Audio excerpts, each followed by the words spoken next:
Damos comienzo a un nuevo programa.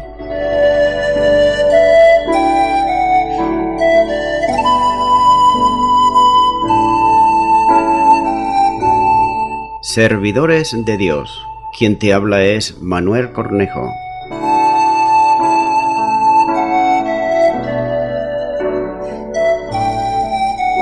Este es un programa que está respaldado por la Iglesia Evangélica Misión Evangélica de Cataluña.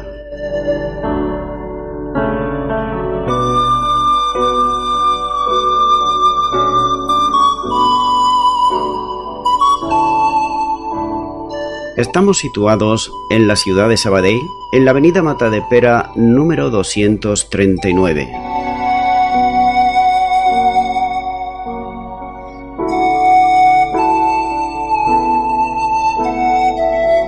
Antes de dar introducción a la palabra de Dios, estaremos poniendo una alabanza.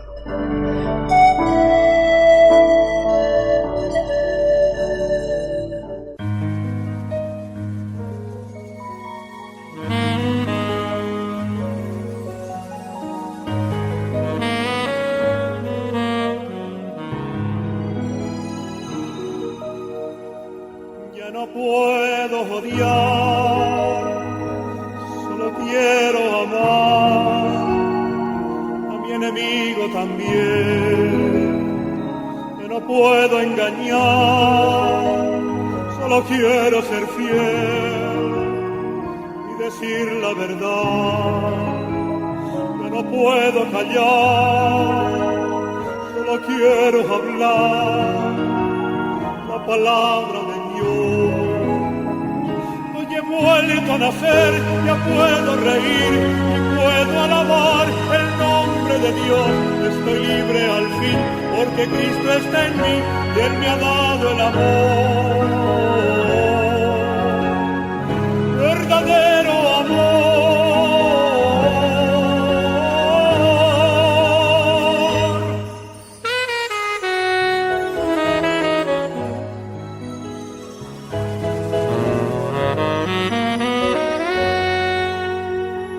Puedo permitir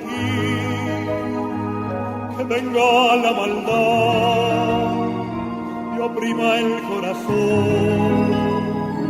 Todo el mundo tendrá que saber perdonar si quiere ser feliz.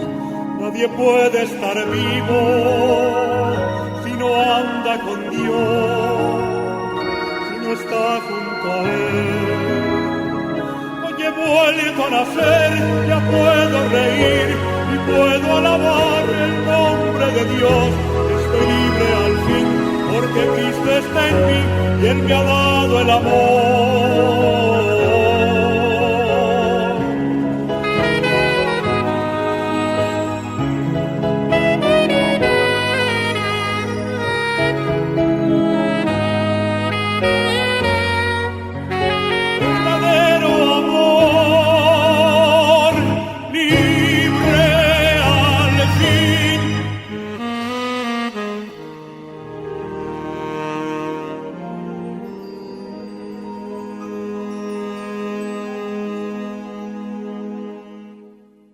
Bienvenido al programa Servidores de Dios.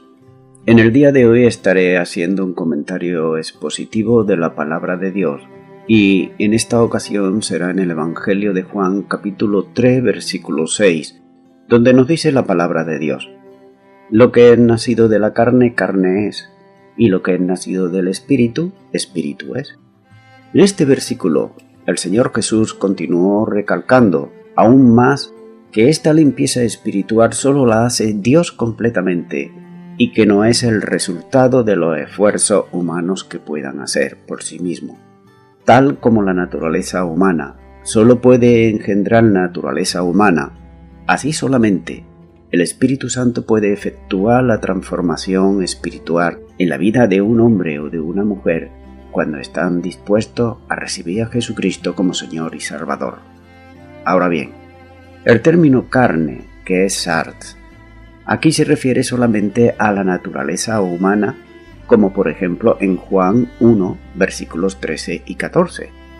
Pero en este contexto, No tiene la connotación moral negativa que Pablo, por ejemplo, atribuye frecuentemente en sus escritos, por ejemplo, en Romanos 8, 1, 8 y versículo 12, versículo 13. El nacimiento humano en la carne, este solamente va a producir carne, de modo que solo el espíritu puede producir el nacimiento espiritual requerido para entrar al reino de Dios. De manera que la regeneración es completamente una obra suya, sin ayuda de esfuerzo humano alguno, es decir, que solamente lo hace el Espíritu Santo de Dios, como nos muestra Romanos 3:25, que dice: a quien Dios puso por propiciación por medio de la fe en su sangre, para manifestar su justicia, a causa de haber pasado por alto en su paciencia los pecados pasados. Es decir, que solamente Dios puede hacer esa obra de regeneración en el ser humano.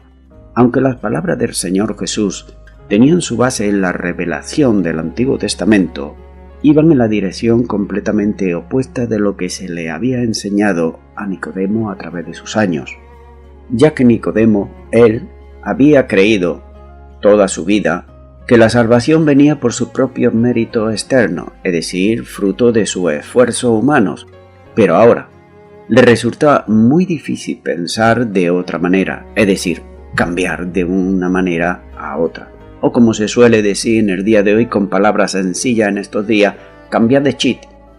Continúo con Génesis capítulo 3 versículo 7, donde nos sigue diciendo la palabra de Dios, y te recuerdo que es el Señor Jesús el que le está hablando aquí a Nicodemo, que le dice: no te maravilles de que te dije, o es necesario nacer de nuevo. Nicodemo necesitaba vida espiritual. Tenía que experimentar el nuevo nacimiento. Esto era vital para su vida. Él había visto evidentemente la aceptación de Dios como muchos de sus contemporáneos judíos así lo hicieron. Tal vez pensaba que su patrimonio, es decir, su ascendencia judía, su posición, sus obras, todo lo que él hizo y lo que él representaba, era suficiente para entrar en el reino de Dios y hacerlo aceptable delante de él. Sin embargo, Nicodemo tuvo que darse cuenta de que necesitaba una limpieza espiritual completa y la renovación espiritual que solamente Dios puede proporcionar, y puede hacerlo por medio de su espíritu. Igualmente, en el día de hoy la mayoría de las gentes están confiando en sí mismos, igual que Nicodemo, quienes son los que han hecho todo para ser aceptados delante de Dios por sus propios méritos. Ellos también necesitan saber que tienen necesidad de limpieza espiritual y de la vida que solamente Dios puede dar al alma arrepentida. Tienen que nacer de nuevo, ya que no hay ninguna esperanza de entrar en el reino de Dios si no se ha nacido de nuevo. No es por pertenecer a una iglesia que tenga un nombre muy respetable delante de los demás hombres, sino que es precisamente por haber experimentado el nuevo nacimiento. Continúo ahora con Juan 3, versículo 8, donde le sigue diciendo el Señor Jesús a Nicodemo: el viento sopla de donde quiere y oye su sonido, mas ni sabe de dónde viene ni a dónde va. Así es todo aquel que es nacido del Espíritu.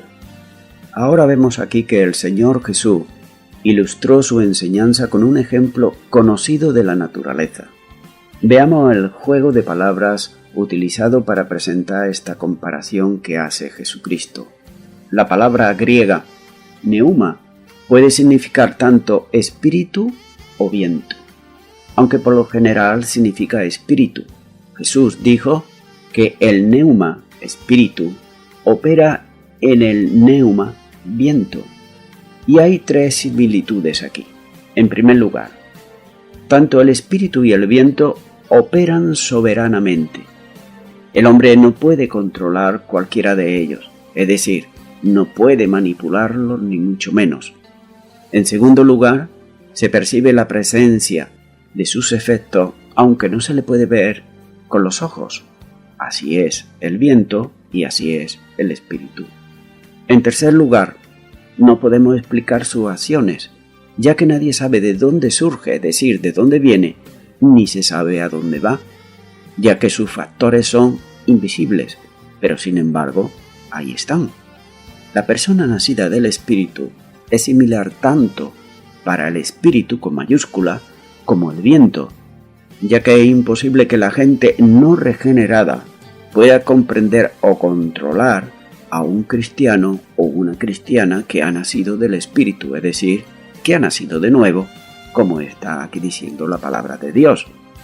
Por tanto, ellos no entienden su origen o su destino final, ya que no entienden ni conocen el destino final tampoco de sus vidas, ya que piensan que cuando mueran se acabó todo y ya está listo. Esta es una manera de la carne de engañar al espíritu del hombre, y la carne siempre va a tratar de alguna o de otra manera engañar al hombre, es decir, que no busque las cosas espirituales, sino que busque las cosas momentáneas, las cosas materiales, es decir, las cosas que pasan, no las cosas eternas. Nicodemo debió de haber entendido esto también, ya que en el Antiguo Testamento está revelado y vemos que cómo actuó soberanamente el Espíritu Santo de Dios. Por ejemplo, lo tenemos en el profeta Ezequiel y todo el capítulo 37. Sin embargo, quería enseñar el Señor Jesús a Nicodemo que es la parte espiritual y no la parte carnal del hombre la que ha de nacer de nuevo. Continúo ahora con Juan capítulo 3 versículos 9 y 10, donde dice: Respondió Nicodemo y le dijo: ¿Cómo puede hacerse esto? Respondió Jesús y le dijo: ¿Eres tú maestro de Israel y no sabes esto? Aunque Nicodemo era un profesor reconocido, probó ser uno no muy buen aprendiz. Se pregunta e indica el poco progreso que había hecho hasta entonces desde el versículo 4, cuando él está diciendo cómo puede hacerse esto.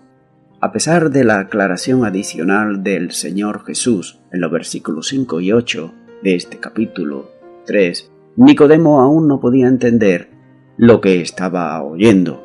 No podía dejar ir su sistema religioso, su sistema legalista, y darse cuenta de que la salvación era una obra soberana y por la gracia del Espíritu Santo de Dios.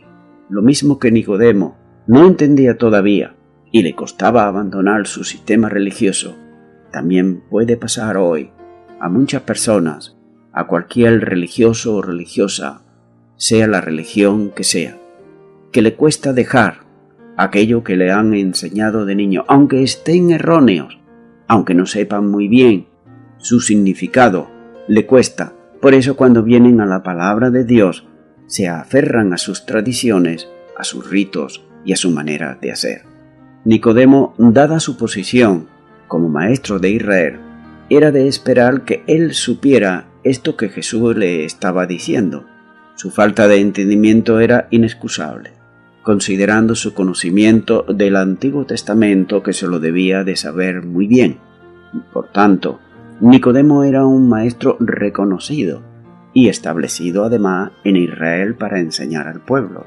A Jesús esto le pareció inexcusable para que este erudito prominente como era Nicodemo, que no conociera el fundamento bíblico de la enseñanza sobre el nuevo pacto concerniente a la única forma de obtener la salvación. Por ejemplo, en la segunda carta a Timoteo, capítulo 3, versículo 15, Pablo escribe y dice: y que desde la niñez has sabido la Sagrada Escritura, las cuales te pueden hacer sabio para la salvación, por la fe que es en Cristo Jesús.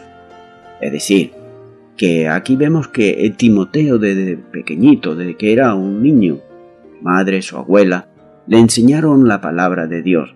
Esto le hicieron sabio. ¿Para qué? Para alcanzar la salvación que es por medio de la fe en Cristo Jesús.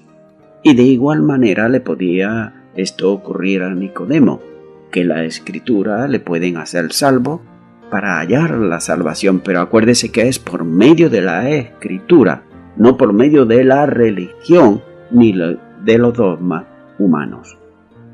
También podemos ver que, tristemente, Nicodemo es un ejemplo claro del efecto adormecedor que tenía la religión legalista y externa en la percepción espiritual de estas personas de toda Israel, hasta el punto de oscurecer la revelación de Dios. Es decir, en otras palabras, ellos estaban encerrados en sí mismos, en su religión y nada más que en eso, y no tenía cabida para nada más, aunque lo que Dios le estaba ofreciendo lo estaban rechazando. Prueba de ello que la misma palabra de Dios nos muestra aquí en el Evangelio de Juan, como dice, que a los suyos vino, pero los suyos no le recibieron, es decir, estaban encerrados en sí mismos. Por tanto, su ignorancia es un vivo ejemplo de la bancarrota espiritual de Israel que había llegado a través de la religión.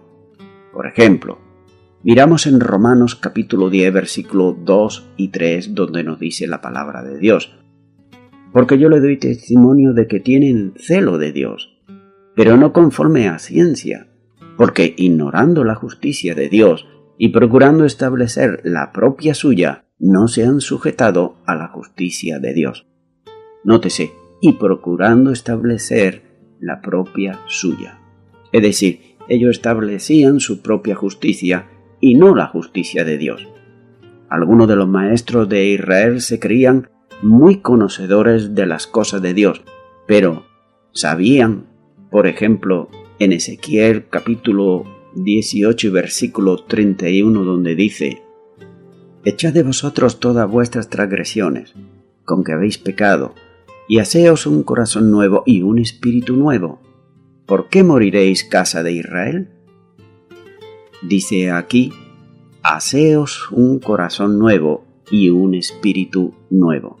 Esto en el capítulo 18, pero más adelante el mismo profeta Ezequiel, en el capítulo 36, le vuelve a decir Dios a través del profeta, capítulo 36, versículo 26, dice: os daré corazón nuevo, y pondré espíritu nuevo dentro de vosotros, y quitaré de vuestra carne el corazón de piedra, y os daré un corazón de carne. Ellos naturalmente también habían leído y habían estudiado el Salmo 51, versículo 10, donde dice: crea en mí, oh Dios, un corazón limpio, y renueva un espíritu recto dentro de mí. Ellos esto lo habían leído, estudiado y lo sabían, de manera que el concepto básico del nuevo nacimiento no debía de haber sido nuevo para Nicodemo. Continúo ahora con el versículo 11 y 12 del capítulo 3 de Juan, donde sigue diciendo la palabra de Dios: de cierto te digo, que lo que sabemos hablamos, y lo que hemos visto testificamos, y no recibís nuestro testimonio. Si os he dicho cosas terrenales y no creéis, ¿cómo creeréis si os dijere las celestiales? Jesús habla aquí en plural. Dice lo que sabemos. Jesús no está hablando de él y sus discípulos. Está hablando del testigo fiel y verdadero, que dice en Apocalipsis capítulo 3, versículo 14. Jesús lo que sabía, lo sabía por su estrecha relación con el Padre, tal como nos muestra en este mismo Evangelio de Juan, capítulo 5, versículo 20, donde dice la palabra de Dios: porque el Padre ama al Hijo, y le muestra todas las cosas que Él hace, y mayores obras que ésta le mostrará, de modo que vosotros os maravilléis.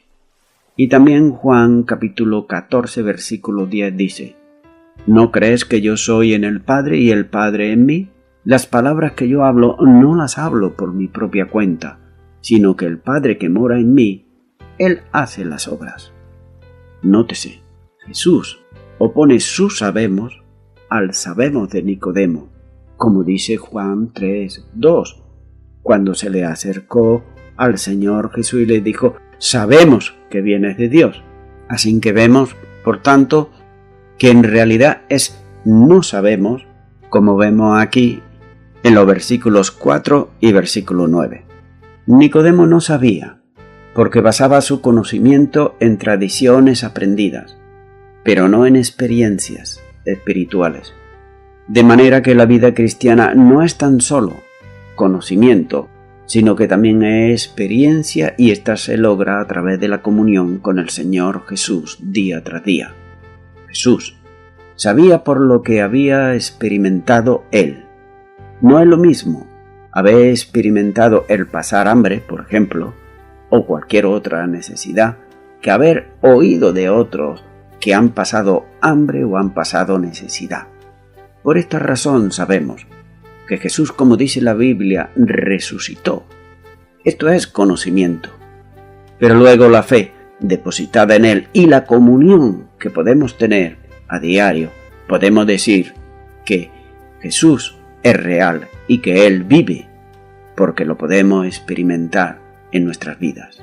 Así que es conocimiento, pero también es experimentar esa vida espiritual juntamente con Cristo Jesús. Así que en estos dos versículos hay dos hechos trágicos. Nótese que Jesús le dice: no recibís nuestro testimonio y no creéis. Parece ser que Nicodemo no creyó ni recibió a Jesús en ese momento de su vida, es decir, en esa primera entrevista, pero sí que quedó bien tocado por la palabra del Señor. Hizo lo que muchos suelen hacer algunas veces, es rechazar al Señor Jesús porque no entienden, porque piensan que la Biblia es muy difícil, que para ellos le es todo muy oscuro, no entienden nada. Sin embargo, no se dan cuenta que esto también nos pasó a nosotros. Antes de venir a Cristo Jesús, la Biblia parecía como un libro muy bonito, muy adornado, que tenía palabras muy bien dichas y nada más. Sin embargo, cuando tenemos a Cristo en nuestro corazón, cambia totalmente.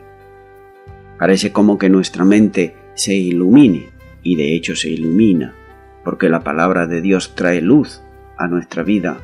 Así que, como vemos en 1 de Juan 5:10 dice: el que cree en el Hijo de Dios tiene el testimonio en sí mismo. El que no cree a Dios le ha hecho mentiroso porque no ha creído en el testimonio que Dios ha dado acerca de su Hijo. No creer en el testimonio que Dios ha dado acerca de su Hijo es grave, muy grave, no para Dios, sino para el hombre y la mujer que lo rechaza. Como nos dice Juan 12, versículo 48, el que me rechaza y no recibe mis palabras, tiene quien le juzgue.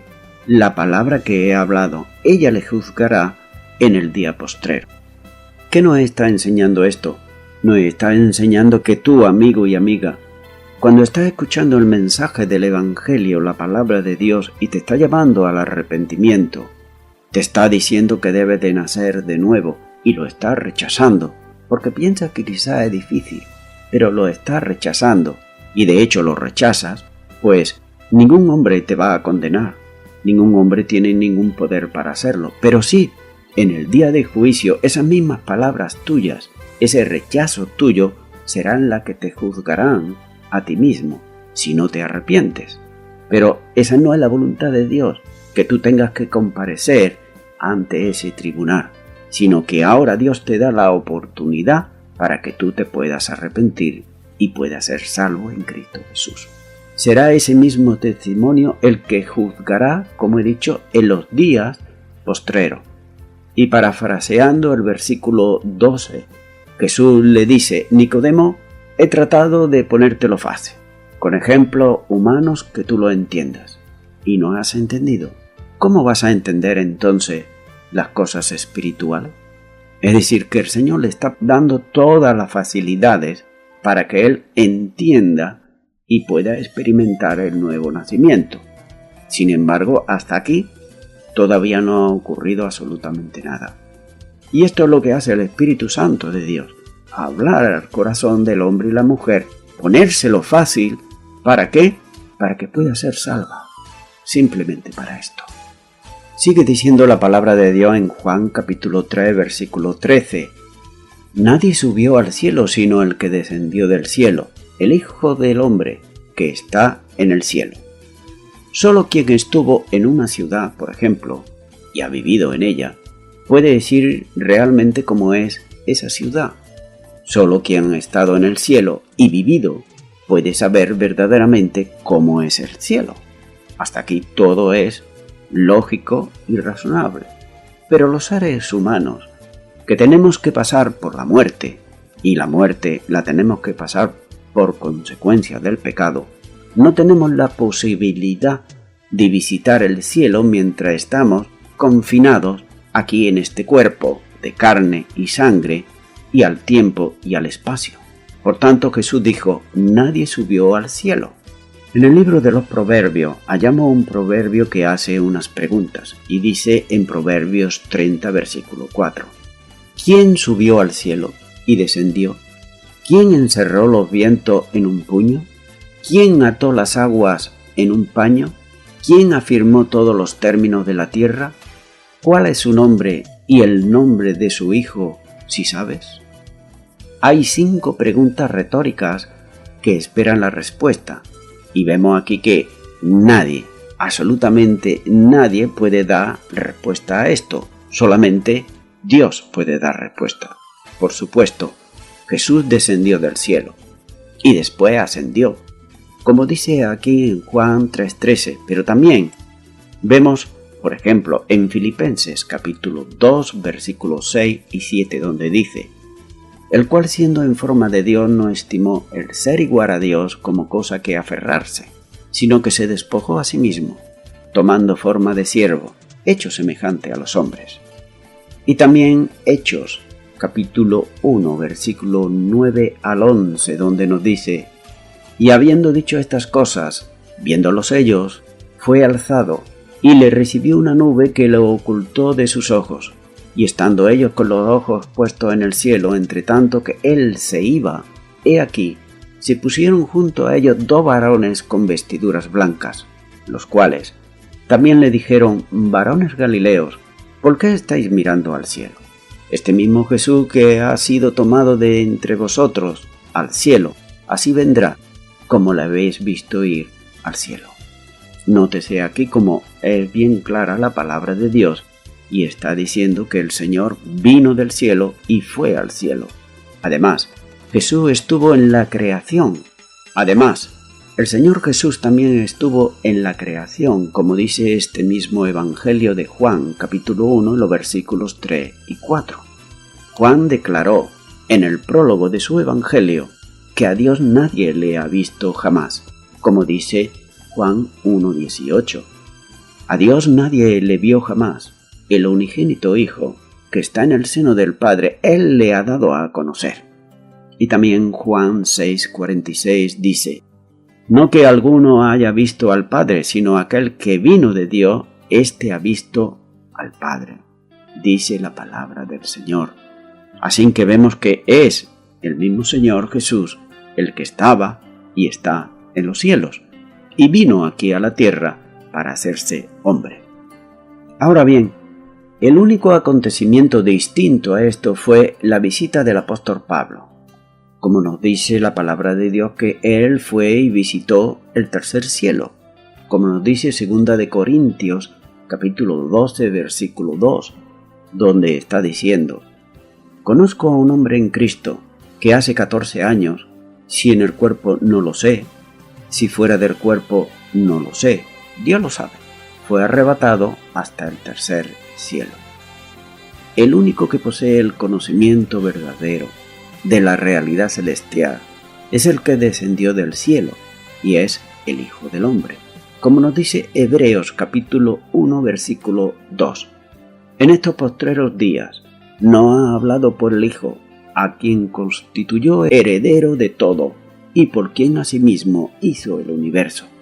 Juan capítulo 6 versículo 33 dice: porque el pan de Dios es aquel que descendió del cielo y da vida al mundo.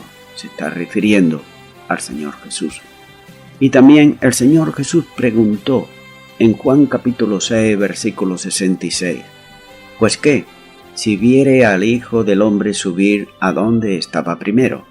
Y también el mismo Señor Jesús dijo a sus acusadores en Juan 8:42. Jesús entonces le dijo: si vuestro Padre fuese Dios, ciertamente me amaréis, porque yo de Dios he salido y he venido, pues no he venido de mí mismo, sino que Él me envió.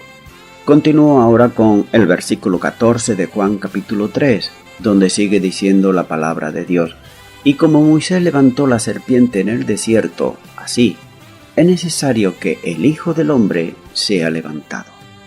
Jesús apeló a una ilustración aquí ahora del Antiguo Testamento para que Nicodemo entendiese y para que entendiese lo que él le iba a decir, enfatizando aún más que Nicodemo, un experto de la Escritura, no tenía excusas para ignorar el camino de la salvación. El Señor se refirió a un incidente registrado en Números capítulo 21, versículo del 5 al 9, que lo voy a estar leyendo, donde dice la palabra de Dios. Y habló el pueblo contra Dios y contra Moisés. ¿Por qué no hiciste subir de Egipto para que muramos en este desierto? Pues no hay pan ni agua, y ninguna, y nuestra alma tiene fastidio de este pan tan liviano. Y Jehová envió entre el pueblo serpientes ardientes, que mordían al pueblo, y murió mucho pueblo de Israel. Entonces el pueblo vino a Moisés y dijo: hemos pecado por haber hablado en contra de Jehová y contra ti. Ruega a Jehová que quite de nosotros estas serpientes. Y Moisés oró por el pueblo.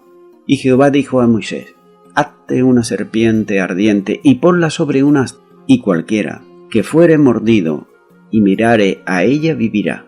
Y Moisés hizo una serpiente de bronce y la puso sobre un asta, y cuando alguna serpiente mordía a alguno, miraba a la serpiente de bronce y vivía. Todo esto transcurrió y sucedió en la travesía de Israel por el desierto durante los 40 años. Dios le estaba mandando el maná, ese pan diario, y ellos se cansaron de esa bendición. Nótese hasta dónde puede llegar el hombre.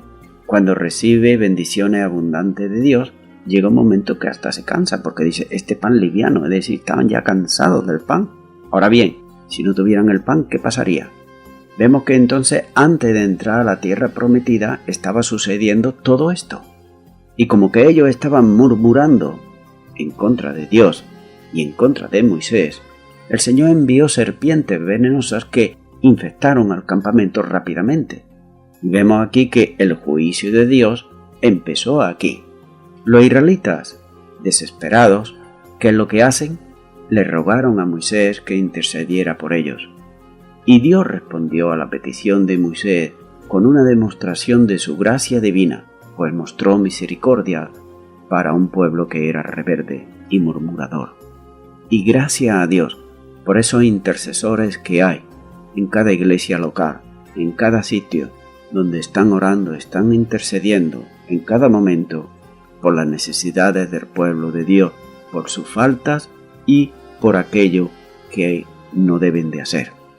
Le dijo a Moisés que hiciera una réplica en bronce de una serpiente y la levantara en un asta sobre el campamento.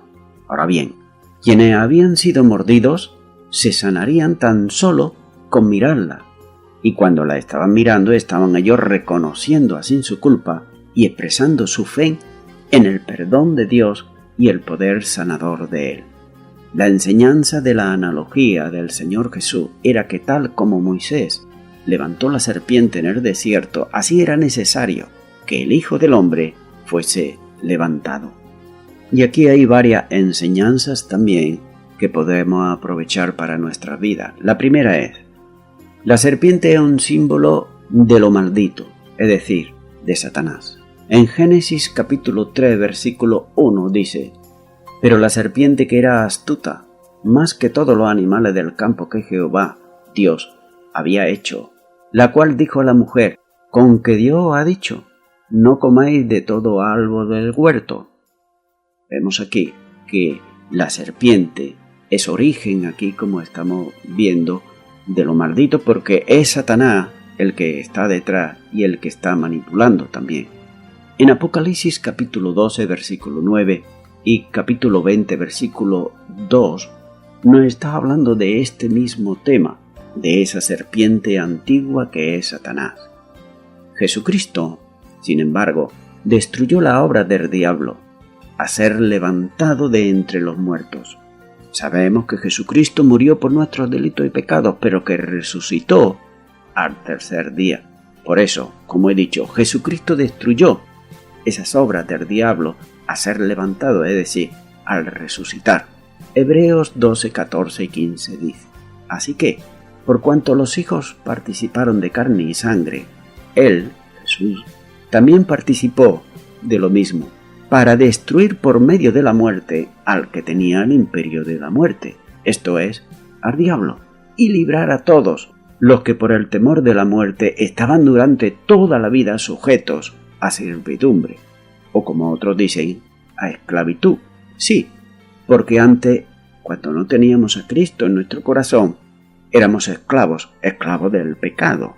Por tanto, los hijos de Israel, al mirar la maldad vencida, esto es, la serpiente, se sanaban de las mordeduras. Y esto nos enseña también que solamente Jesucristo puede sanar al hombre de la mordedura del pecado que produce la muerte. ¿Cuándo? Cuando miran a Jesús y se arrepienten de sus pecados y le piden perdón. La segunda enseñanza que encontramos aquí es la siguiente. En el tiempo en que Jesús estaba exponiéndole estos ejemplos a Nicodemo, Israel tenía una gran necesidad, ya que debido a la religión hueca y vacía que ellos tenían, lo estaban pasando muy mal. Ya que la ley que Dios le dio a Moisés, ellos lo habían convertido en religión, en tradiciones, en ritos, en dogmas de hombre, en solo un recuerdo de aquello que debía de ser, y nada más que eso.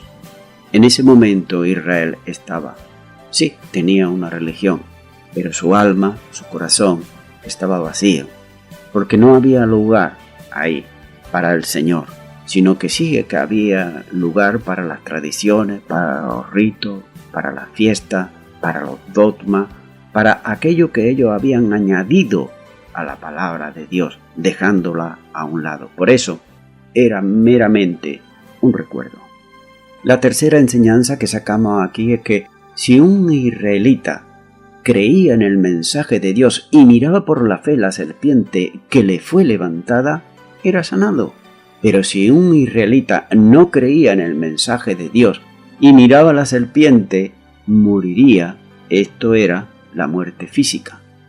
Por tanto, todo hombre debe creer en el mensaje del Evangelio y mirar a Cristo Jesús para poder ser sanado, como he dicho, de la mordedura de la serpiente que produce el pecado y la muerte, ya no física, sino espiritual. Continúo con el versículo 15 del Juan capítulo 3, donde dice: para que todo aquel que en él cree no se pierda, mas tenga vida eterna. El hombre que cree a Jesús y mantiene su mirada puesta en él también será levantado. Esto indica aquí una señal que será visible. El hombre levantado en alto lo será en la presencia salvadora de Dios y también en el punto de confluencia de todos aquellos que le están mirando, ya que es Jesús y solamente de él de donde emana la vida, la salvación para el ser humano. Juan 6:40 dice: y esta es la voluntad del que me ha enviado, que todo aquel que vea al Hijo y cree en él tenga vida eterna, y yo le resucitaré en el día postrero. Todo esto tiene un beneficio para el hombre. ¿Y cuál es ese beneficio? Que no se pierda. Tiene el mismo sentido del versículo 16 que viene a continuación, que significa pérdida de la vida eterna. Esta es la primera mención que se habla aquí y se dice para vida eterna. Y esa vida eterna pueden disfrutarla aquellos que hemos depositado, hemos mirado a Jesucristo como nuestro Señor y nuestro Salvador. Voy concluyendo ya con esto. Nicodemo de siempre había tenido puesto su mirada en Israel, en la fiesta solemne, en las tradiciones y en sus ritos. Y de la misma manera también se encontraban la mayoría de los judíos, ya que solo se miraban ellos a sí mismos, no miraban a las naciones que tenían alrededor ni se preocupaban de ellas, ya que ellos mismos se creían que eran superiores a todos ellos.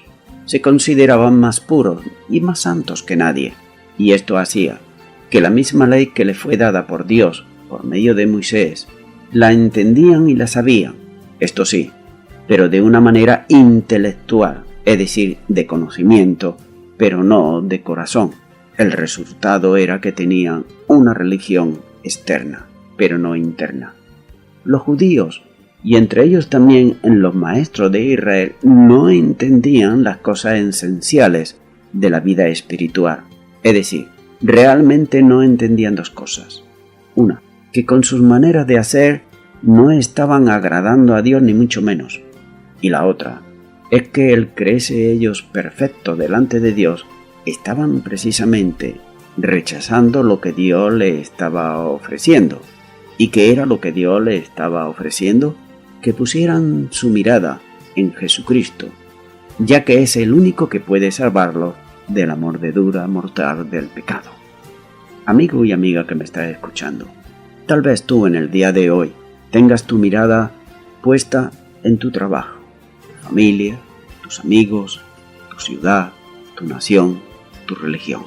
Ahora bien, ¿es esto malo? No, de ninguna manera.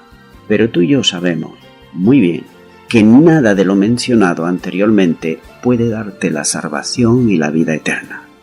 De manera que tu mirada debe de estar puesta en Jesucristo. Y la mejor manera de empezar a mirar a Jesucristo es invitarle a que venga a tu vida, creyendo de todo corazón que Él es el único que puede darte salvación y vida eterna. Si es así, que tú quieres recibirle como Señor y Salvador, pues yo te animo ahora ahí a donde tú estás, a que hagas una oración de fe conmigo. Repite, si no lo has hecho nunca, esta oración y di: Señor Jesús, en este momento pongo mi mirada en ti. Me confieso un pecador, una pecadora, y me arrepiento de todos mis pecados. Te abro mi corazón y te recibo como mi Señor y mi Salvador. Y te doy gracias en el nombre de Jesús. Amén. Bien, amigo y amiga, si tú has hecho esta oración de todo tu corazón, tú debes de mantener tu mirada puesta, como nos dice Hebreos, en el autor y el consumador de la fe, que es Jesús. Tenla ahí tu mirada puesta. Sigue leyendo la palabra de Dios, este Evangelio de Juan. Bueno también que ores a Dios en el nombre del Señor Jesús. Orar no es rezar, orar es hablar con una persona. Estás hablando con la persona del Señor Jesucristo. Ora, cuéntale tus necesidades, tus anhelos, tus deseos, tus fracasos. Habla con Él en oración. También es bueno que puedas crecer espiritualmente. Para ello es necesario que no crezcas por tu propia cuenta para no caer en errores, sino que puedas asistir a una iglesia cristiana o evangélica donde se predique y se enseñe la sana doctrina, que lo que ellos están predicando, siempre recalco esto, es lo que ellos están viviendo. Congrégate ahí, crece espiritualmente y con el tiempo podrás servir al Señor. Y a toda la audiencia, me estoy despidiendo de todos ustedes y será Dios mediante hasta el próximo programa. Que Dios os bendiga a todos.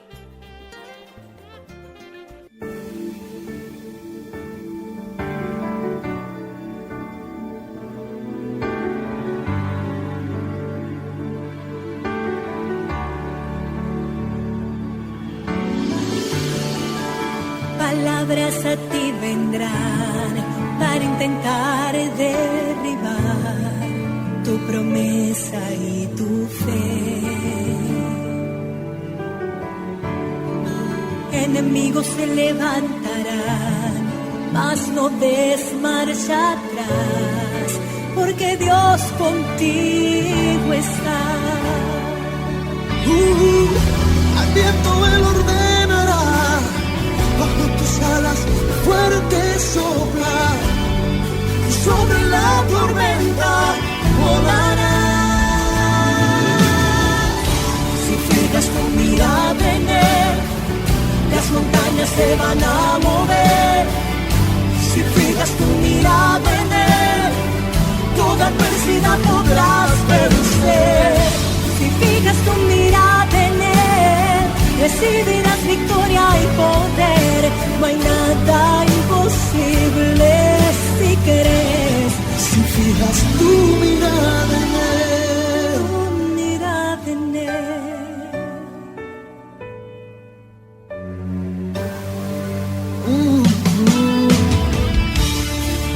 mayor imposibilidad, mayor gloria verás, y ahí es cuando brillarás. Tu tiempo ha llegado ya, solo confía sin dudar, aún en medio de la adversidad.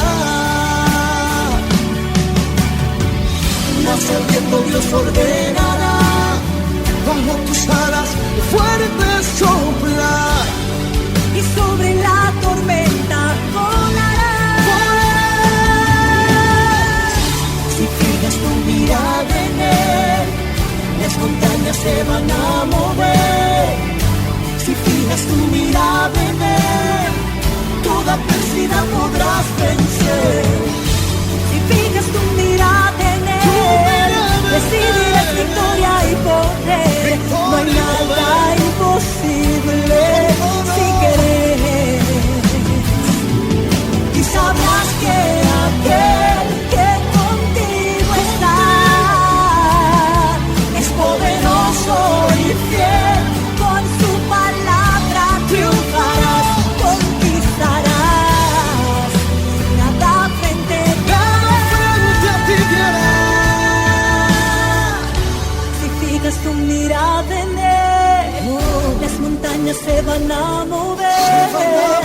Si fijas tu mirada en Él, toda adversidad podrás vencer. Si fijas tu mirada en Él, las montañas se van a mover. Si fijas tu mirada en Él, toda adversidad podrás vencer. Si fijas tu mirada en Él, recibirás victoria y poder. No hay nada imposible si crees. Si fijas tu mirada en Él,